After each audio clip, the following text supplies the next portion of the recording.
on long term, if we want to continue to do offshore winds, we need to develop local industries.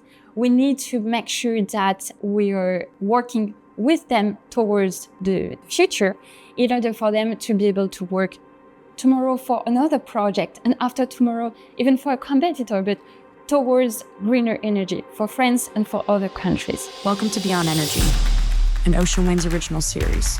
An in-depth look at how offshore wind projects become reality and why their impact extends far beyond the offshore wind farms. Beyond Energy explores the full journey, the decisions made, the challenges overcome, and the people and places shaping each step. This is Beyond Energy.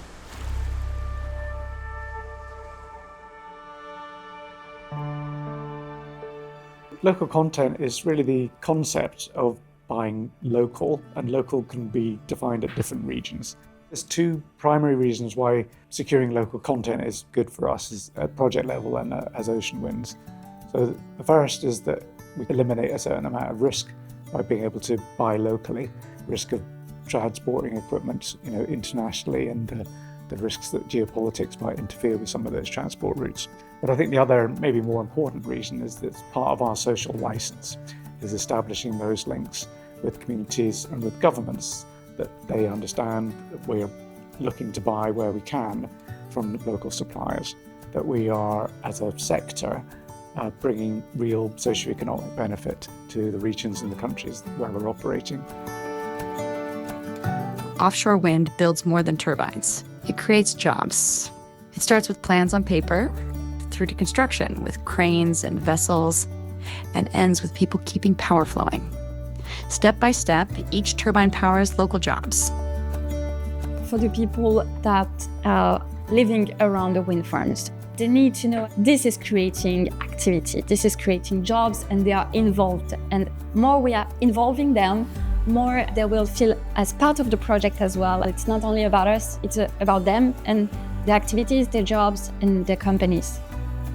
In both Buckie and Fraserburgh, we've been really proud to employ good numbers of local people and good numbers of people transitioning from military and oil and gas sectors. It's an important part of this energy transition story that we definitely feel part of.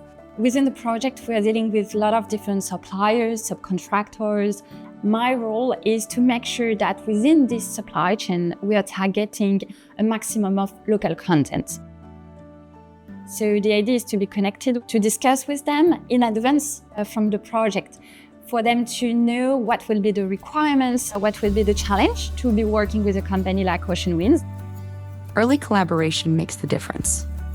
Planning together with suppliers from day one creates smoother projects, stronger local industries, and lasting benefits that reach the people in our communities.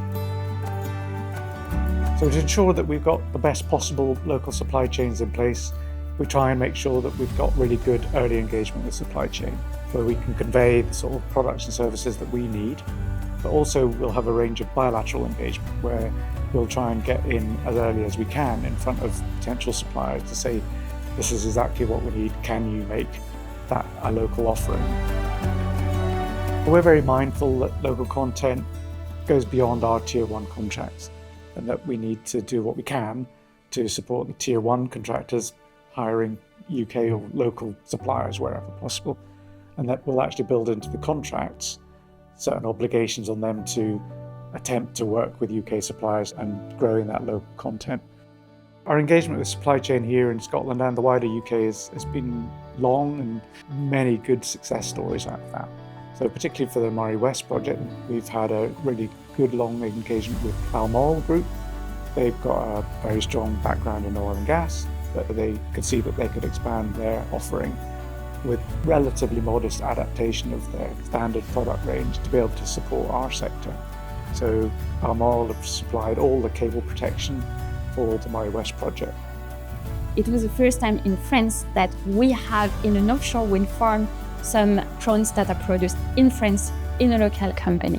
Months and months of negotiation to be able to do that, and we are quite proud to have this first success story in France.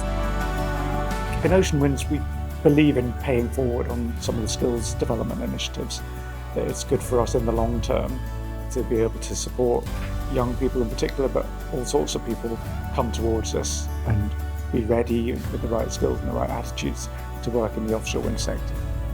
For me, caring about doing things locally, doing things for the environment is really deep inside connected with what matters in terms of the next generation, for your children, for your grandchildren, for the planet.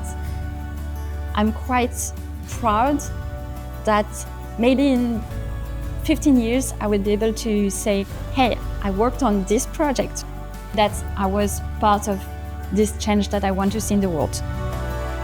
If we do our projects really well, we'll have a fantastic local impact for the communities, businesses and people that are around our projects. We don't do these projects in isolation. We need communities, we need governments to walk alongside us and support us to be able to ensure that we're bringing the best possible opportunities and the best possible outcomes